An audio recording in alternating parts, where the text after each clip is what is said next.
everyone. In part 10th of equilibrium, we were discussing about acid-base concept. Just giving a quick review to that part. Earlier views for the acids were that acids, they are Sarin-Tesh, they turn blue litmus red, they give hydrogen ions when they give a hydrogen gas when they react with metals. And the bases, they are Bittern-Tesh, they turn red litmus to blue, they are soapy to touch.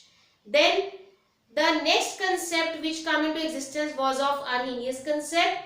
According to Arrhenius concept, the substances which liberate H positive ions in the solution, they were termed as acids, and the substances which liberate OH negative ions in the solution, they were termed as bases.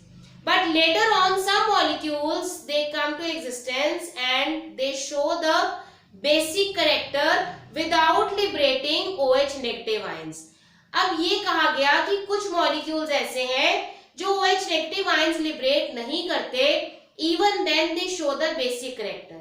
So that gave a limitation to Arrhenius concept, and to prove it, the Bronsted-Lowry concept came into existence, according to which the substances which liberate H positive ions were termed as acids, and the substances which accept H positive ions, they were termed as bases. तो उसके लिए एक example के साथ समझाते हुए एक example दी गई HCl और NH3 के रिएक्शन के बीच में, जिसमें हाइड्रोजन HCl से रिलीज हुआ और अमोनिया ने एक्सेप्ट कर लिया. अकॉर्डिंगली HCl को एसिड कंसिडर किया गया और अमोनिया को बेस, और ये कहा गया कि जब HCl H पॉजिटिव लिबरेट कर देगा तो उसमें से जो पार्ट बचेगा that is Cl negative.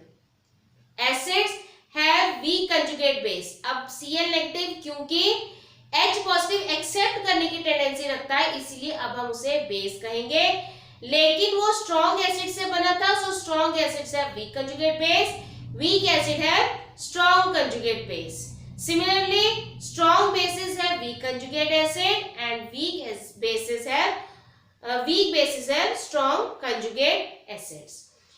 This all we have done in the previous video.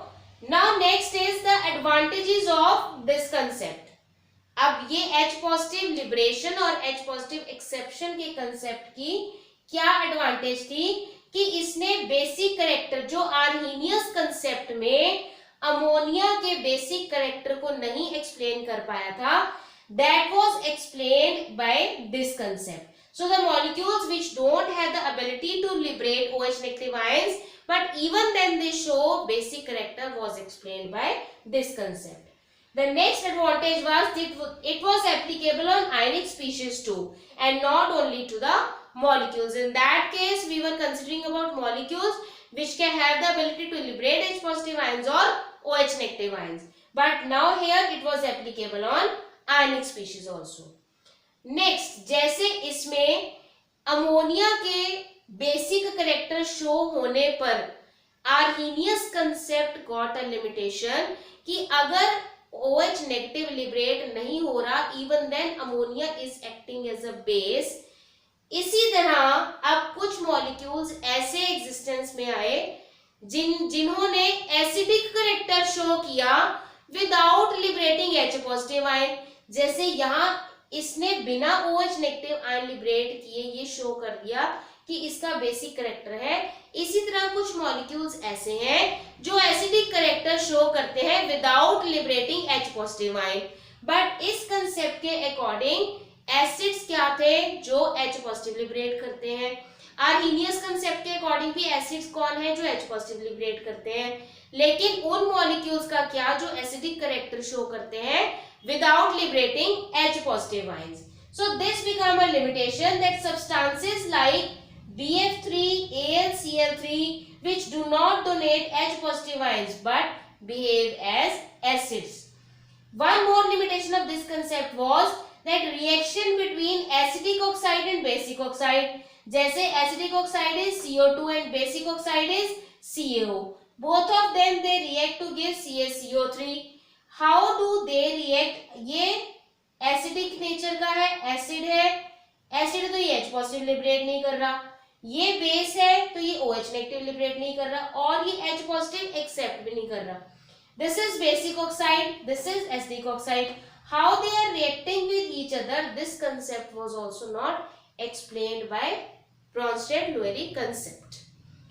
Next is Lewis concept. अब इस चीज को एक्सप्लेन करने के लिए दैट AlCl3 और BF3 और BCl3 they are acting as Lewis acids.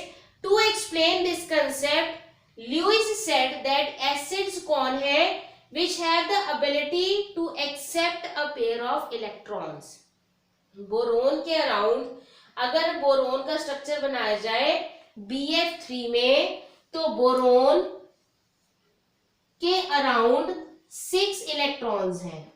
हम कहते हैं कि कोई भी मॉलिक्यूल जब बनता है तो हर एटम अपने अराउंड 8 इलेक्ट्रॉन्स रखने की कोशिश करता है, अपना ऑक्टेट कंप्लीट करने की कोशिश करता है।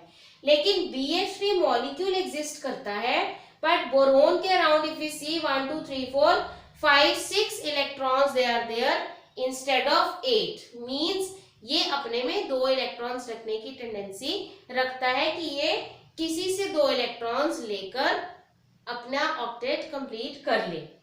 सो the molecules which have the tendency to accept a pair of electrons they were termed as acids. कौन से acids? Lewis acid, because this concept was given by Lewis. And on the other hand the molecules which have the tendency to lose the electron pair they are termed as Lewis bases like NH3. Here the example NH3. Nitrogen is having an electron pair जो octet complete कर रहा है लेकिन use नहीं हो रहा. BF3 in this the central atom it is having incomplete octet.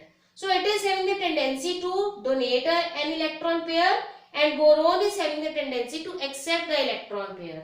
So in this way a bond will get formed between ammonia and BF3 in order to complete the octet of boron, and it is said as Lewis base and BF3 is acting as Lewis acid also. Now the concept which wasn't explained here, it was explained by Lewis. लेकिन इस concept की explanation से भी इसमें क्या limitations आ गई। अब starting से हम कर रहे हैं कि एसिड्स क्या है जो H पॉजिटिव लिबरेट करते हैं, लेकिन यहाँ हमने H पॉजिटिव का कंसेप्ट ही नहीं रखा। यहाँ हमने क्या कहा कि लुईस एसिड कौन है जो इलेक्ट्रॉन पेयर एक्सेप्ट करने की टेंडेंसी रखते हैं। अगर हम इलेक्ट्रॉन्स के कंसेप्ट पे जा रहे हैं then we are not considering H positive there. So तो जो कंसेप्ट है उसमें दोनों चीजें एक्सप्लेन होनी चाहिए थी, but one thing was explained, जो इस यहाँ पर लिमिटेशन थी उस लिमिटेशन को इसने दूर कर दिया, लेकिन जो पीछे वाली ऑब्जर्वेशन थी कि H पॉजिटिव जो लिबरेट करते हैं वो एसिड्स हैं, this concept wasn't explained by Lewis. Lewis concept doesn't explain the behaviour of protonic acid. वो एसिड्स जो प्रोटोन लिबरेट करते हैं उसके बारे में इसने कुछ नहीं बताया। Second is doesn't explain the strength of the acid and base. हम किसी एसिड या बेस की स्ट्रेंथ उसके H पॉजिटिव और OH नेगेटिव से निकालते हैं। जितना ज्यादा H पॉजिटिव लिबरेट होगा उतना वो ज्यादा एसिडिक होगा, जितना OH नेगेटिव ज्यादा लिबरेट होगा उतना वो बेसिक होगा। अब क्योंकि इसने H पॉजिटिव और OH नेगेटिव का कंसेप्ट ही नहीं रखा तो इसने एसिड और बेस की स्ट्रेंथ के बारे में भी कुछ नहीं कहा।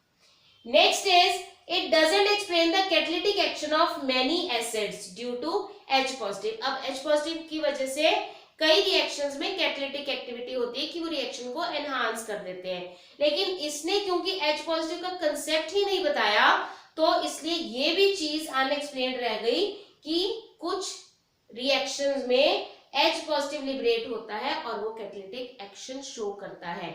जब इसने H पॉजिटिव का ही कुछ नहीं बताया तो H पॉजिटिव के कारण हो रही कैटालिटिक एक्टिविटी के बारे में भी कुछ भी एक्सप्लेन नहीं किया। Also it doesn't explain, this concept doesn't explain that acid base reactions are fast but coordination compounds takes more time. Why is it so? This wasn't explained by this concept कि acid base reactions तो फास्ट होती हैं लेकिन coordination compounds वाले जो reactions है वो स्लो होते हैं। इस बारे में लुईस ने कुछ भी एक्सप्लेन नहीं किया। So this is all about acid base concept जिसमें हमने अर्लियर कंसेप्ट किया, फिर आर्हेनियस ने क्या कहा उसके बारे में किया, उसमें क्या लिमिटेशन थी, उसे दूर करने के लिए ब्रॉन्स्टेड-लोरी कंसेप्ट आया, उसकी कमी को दूर करने के लिए ल्यूइस कंसेप्ट आया। ल्यूइस ने पिछली लिमिटेशन को तो दूर कर दिया, लेकिन नेक्स्ट जो उससे पहले वाली ऑब्जर्वेशंस थी उसने अपने कंसेप्ट में उन्हें इंक्लूड नहीं किया। So this is all about acid base concept. Thank you.